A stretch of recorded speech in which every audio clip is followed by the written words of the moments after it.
안녕하세요. 돌아오는 명절이 결혼해서 첫 명절입니다. 결혼 전부터 상견례에서 시댁에 조심스레 말씀을 드렸죠. 친정 부모님께서 식당을 하시는데 1년 중 명절 당일에만 쉬시니 그것만 이해 부탁한다고 말씀을 드렸습니다. 조금 큰 갈비집을 하시는데 두 분 다 쉬시기에는 좀 그러시다고 원래는 명절에도 안 쉬다가 몇 년 전부터 명절에라도 쉬어야 가족들 보지에서 쉬고 계시거든요. 그래서 명절 당일에는 친정, 시댁의 명절 전날에 가기로 했고 미리 아빠가 고기 세트 100만원 넘는 걸로 보내셨다고 하더군요. 어제 시어머니한테 연락이 와서 잘 받았다고 하셨고요. 그런데 통화하다가 아무리 그래도 명절날 못 보는 건 서운하다는 식으로 말씀을 하시더라고요. 어차피 차례도 안 지내고 할아버지 돌아가시면서 재산 상속으로 싸워서 큰 집에도 안 가고 그전에는 고모네가 오기도 하고 했다는데 다들 자식 결혼시키니 안 보인다고 했었거든요. 원래 명절이라고 요리를 하는 것도 아니고 전날 시부모님께서 시장 가서 전이랑 떡이랑 먹을 거 사와서 먹고 그러고 끝이었다는데 며느리랑 같이 요리해서 먹고 싶었다네요. 그럼 하면 되죠 하니 뭐 전날에서 당일에 먹어야 하는데 하면서 자고 가기를 원하시는 것 같았습니다. 차례를 지내는 것도 아니고 왜 꼭 당일에 명절 음식을 먹어야 하는지도 모르겠지만요. 사실 전 상관은 없지만 남편이 침대 아니면 못 자는데 결혼하고 남편이 쓰던 침대는 버렸고 남편이 집도 가까운데 내 집 놔두고 뭐 굳이 자고 오느냐고 싫다고 하거든요. 그 사실을 모르시는 것도 아니면서 저보고 깨어봐라는 것인지 뭐 어쩌라는 건지 싶었습니다.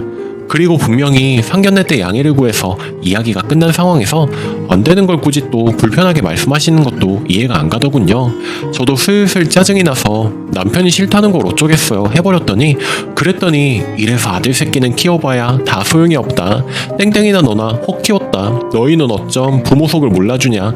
다 컸으면서 해도 너무한다. 하시며 뭐라고 하시는 겁니다.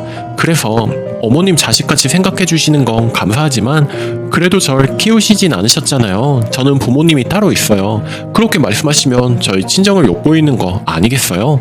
그런 말씀은 듣기 불편합니다. 그리고 자고 가는 거 싫다 한 건 제가 아니고 남편이에요. 그럼 저희 자고 가게 침대 하나 사두세요. 남편도 싫다고는 못하겠죠. 했습니다. 그동안 아닌 척 하시면서 저를 통해 본인 입맛대로 조정하시려고 하고 본인은 관대하고 자상한 시어머니인 것처럼 엄청나게 생각해주는 척 위하는 척 하시면서 까는 것도 엄청나게 짜증이 났었는데 저도 터진 거죠. 상견례 때도 저희 부모님 앞에서는 배려하시는 척 관대한 척을 하셔놓고 결국 저리 뒷말을 하시네요. 제가 이렇게 말했다고 네가 시집을 왔으면 우리 식구지 내가 배려해줘서 친정 위해주고 하는 건데 그렇게 말하냐? 고 하면서 화를 내시더라고요. 그래서 어머님도 남편 친가 식구들은 영 끊고 안 봐도 외가 모임은 가시지 않아요. 그리고 저희 결혼할 때 금액도 딱 반반씩 결혼을 했고 미리 저희 부모님께서 양해 구하고 다 끝난 얘기 가지고 이러시면 저도 곤란하죠. 하다못해 아빠가 보내신 고기는 잘 드시고 계신다면서 이러시는 건 아니지 않나요? 라고 했습니다. 그랬더니 아주 못하는 말이 없다며 말버릇 운운하시며 소리를 지르시다가 됐다며 꼴도 보기 싫으니 명절이고 나발이고 오지 말라고 전화를 끊으셨습니다. 남편한테 얘기를 했더니 시어머니는 내버려 두라고 하고는 시아버지와 통화 한번 해본다고 하더군요. 순간 열받아서 저도 있는 말 없는 말 지르긴 했는데 잠도 설치고 마음이 불편하긴 해서 일찍 일어나서 이렇게 글을 씁니다. 오늘 출근 안 해서 늦잠 자려고 했는데 더 일찍 일어나 이러고 있습니다. 마음이 너무 불편한데 어떻게 현명하게 대처해야 할지 조언 좀 해주세요. 후기 결혼하기 전에 상견례 때나 혼주 한복 맞출 때 양가 어머님들 만났었거든요. 엄마가 시아버지는 유머 쓰라하시고 좋으신 것 같은데 시어머니 보고 앞에서는 웃으면서 알았다고 하면서 뒤에서 호박씨 가는 스타일이라고 말리면 복장 터질 거라고 하더라고요. 그거 듣고는 아빠가 막말하거나 하면 절대 참지 말고 할 말 다 하라고 아빠가 뒤에 있으니 부모님 속상할까봐 참고 친정 욕먹일까봐 참지 말라며 참는 게 더 속상한 거고 그런 말 하는 사람이 가정교육 못 받은 거라면서요. 원래 할 말 하는 성격이라 참지도 않았겠지만 이렇게 빨리 터지게 될 줄은 몰랐죠. 남편이 시아버지께 말씀드리니 네 엄마 치매했나 보다 고기 너무 좋다고 진짜 좋은 고기 보냈다고 맛있다고 하더니만 더위 먹었나? 왜 저러냐고 하시더니 마음씨를 못 되겠으니 쌤통이라고 잘 됐다고 하셨대요. 이때다 싶으셨는지 아예 혼자 있어봐야 정신 차린다고 남편한테 저는 쉬라고 하고 낚시나 갔다 오자고 하셔서 남편은 시아버지랑 낚시 가기로 했습니다. 남편 통해서 50만원 주시면서 헛소리 들은 거로 마음 쓰지 말고 하고 다음엔 이런 일 없을 테니 친구들 만나서 쇼핑도 하고 맛있는 것도 사 먹고 시어머니 욕도 실컷 하고 풀라고 하시네요.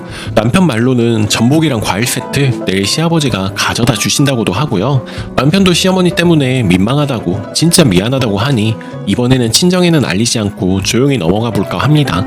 명절에 사위 온다고 또 요리하시느라 장인 장모님 쉬지도 못하실 텐데 남편이 일요일에 식당 가서 좀 도와드릴까 하는데 고맙기도 하면서 눈치 보는 게 참 안쓰럽네요. 첫 명절이라 잘 보내고 싶었는데 이렇게 돼서 당황스럽긴 하지만 마음의 짐은 던 것 같습니다. 결혼하고 보니 왜 며느리들이 명절에 힘들다고 하는지 알겠네요. 모두 명절 잘 보내세요. 댓글: 시모가 욕심이 과했네. 사돈 상황 뻔히 알고 그러기로 하고 고기까지 받아먹고 당일에 며느리 친정에 못 가게 하는 이유가 뭐냐. 그냥 전날같이 먹고 아쉬우면 당일 지나고 다음날 한 끼 더 먹자고 하면 될 일을 설마 100만원짜리 고기 받아놓고 아무것도 안 준 건 아니겠죠. 댓글이: 반반 결혼이고 상견례 때 다 양해가 된 거라면 모든 게 오케이인가요? 결혼할 때 아들한테 강남에 아파트 사준다는 그런 며느리를 내 기준에 맞춰 이래라 저래라 해도 며느리는 아무 소리도 못해야 하는 거네요. 내가 집 사줬으니. 그러나 그게 아니죠. 집 사준 거는 그거로 끝인 거고 순이도 반반 결혼했다고 해서 시모와 동등한 입장이 되는 건 아니죠. 시모와 순이가 맞지 않고 그런 성품이라고 해도 그래도 시모는 시모고 며느린 며느리입니다. 아무리 많이 배웠어도 며느리가 할 말 따박따박 하는 건 좋지 않게 보이네요. 친정 부모도 현명하게 사는 걸 딸에게 알려주셔야지 잘못 가르치신 것 같네요. 시모가 잘했다는 건 아니지만 순이와 순이 남편의 처신에 문제가 있어 보입니다. 어른을 어른으로 생각하지 않는 것 같네요. 두 번째 사연. 안녕하세요. 긴 글이지만 꼭 읽고 조언 부탁합니다. 저는 25살 여자이고요. 올해 30살 남편이랑 혼인신고만 하고 살고 있습니다. 일단 저는 중학생 때 아버지가 급성 심근경색으로 갑자기 돌아가시고 홀어머니와 35살 친오빠와 함께 살아왔고요. 아버지가 돌아가시기 전까지 사업하셨는데 사업이 대박이 나셔서 잘 살았습니다. 어머니께서는 20대부터 아버지 월급의 80%를 모두 주식에 투자하여 30년 뒤 대박이 나며 집이 부유한 서울의 집 두 채, 아버지 회사 건물 한 채를 보유 중에 있습니다. 남편은 어린 나이에 부모님께서 이혼해서 시어머님과 두 여동생과 함께 살아왔습니다. 남편 아버님께서도 사업이 대박나셔서 어릴 땐 집이 부유했었으나 사업이 망하며 집안 사정이 매우 어려워졌어요. 두 분의 이혼으로 남편이 자연스럽게 가장 역할을 해왔고 어머님은 잘 사셨을 때 씀씀이를 버리지 못하고 소비를 좋아하시며 매일 술 없인 못 사시고요. 자식에게 자신을 책임져 주기를 강요하시는 분입니다. 저는 어린 나이지만 남편 하나 보고 결혼을 결심했습니다. 둘만 잘 살면 되는 줄 알았거든요. 저희 엄마는 제가 시집가서 눈치를 보고 살지 말라면서 털썩 서울의 아파트를 증여해 주셨습니다. 증여비만 2억가량, 엄마가 내주신 대납비까지 합친 비용이고요. 세입자분이 오래 사셨어서 아파트 리모델링도 우리 가족들이 모두 지원해 주셨고요.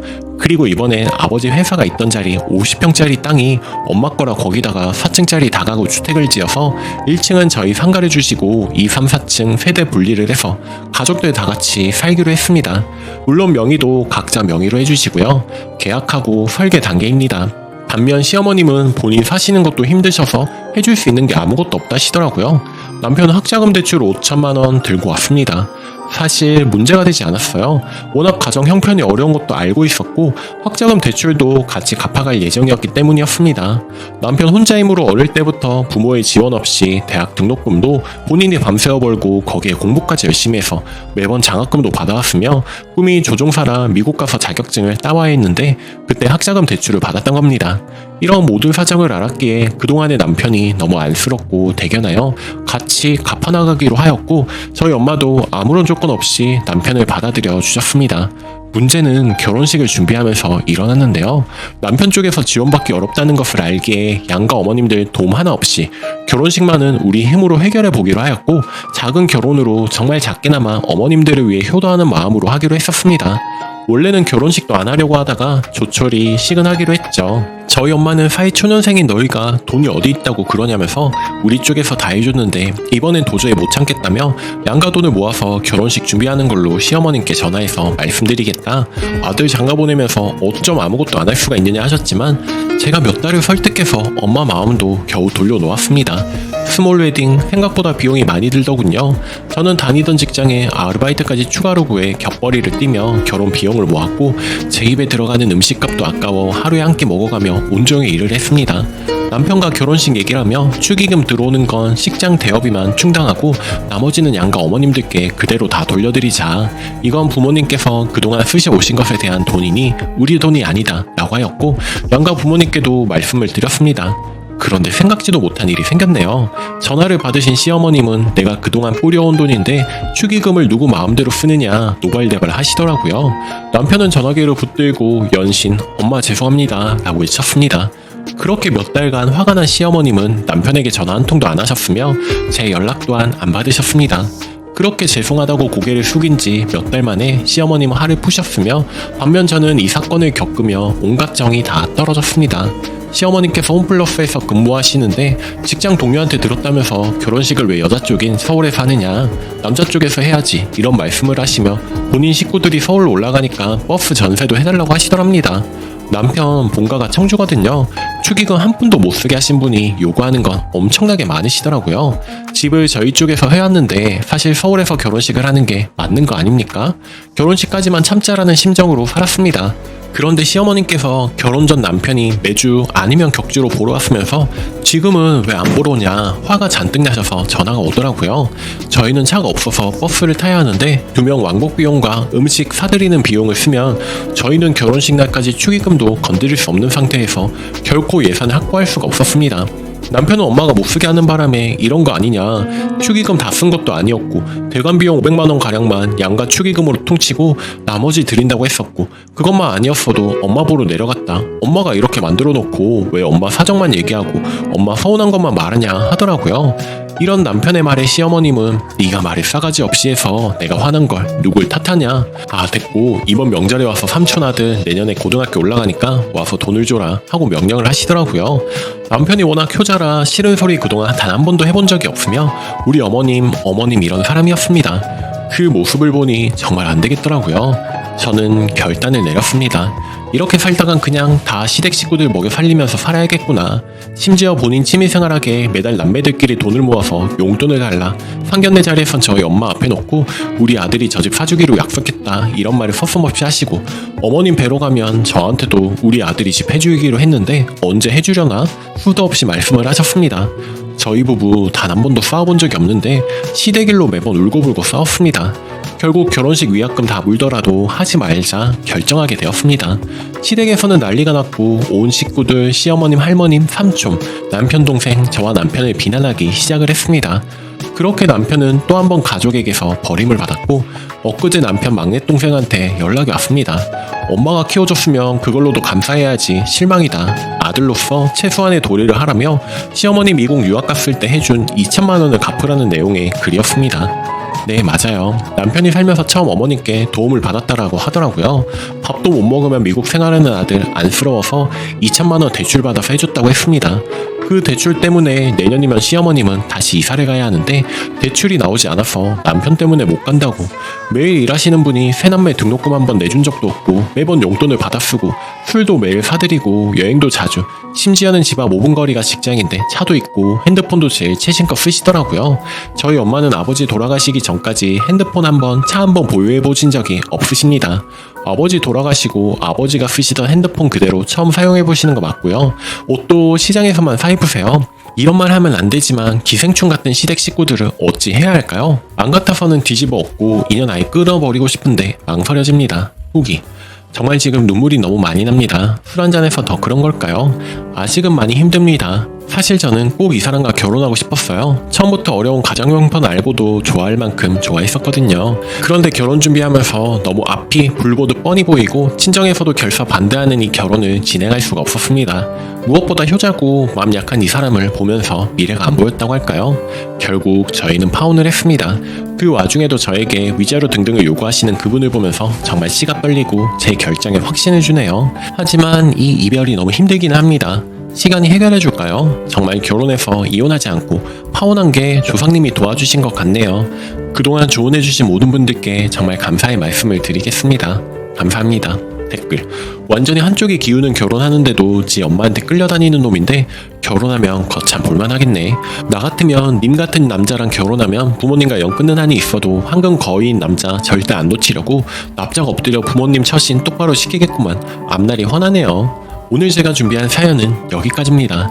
여러분은 어떻게 생각하시나요? 오늘도 좋아요 눌러주신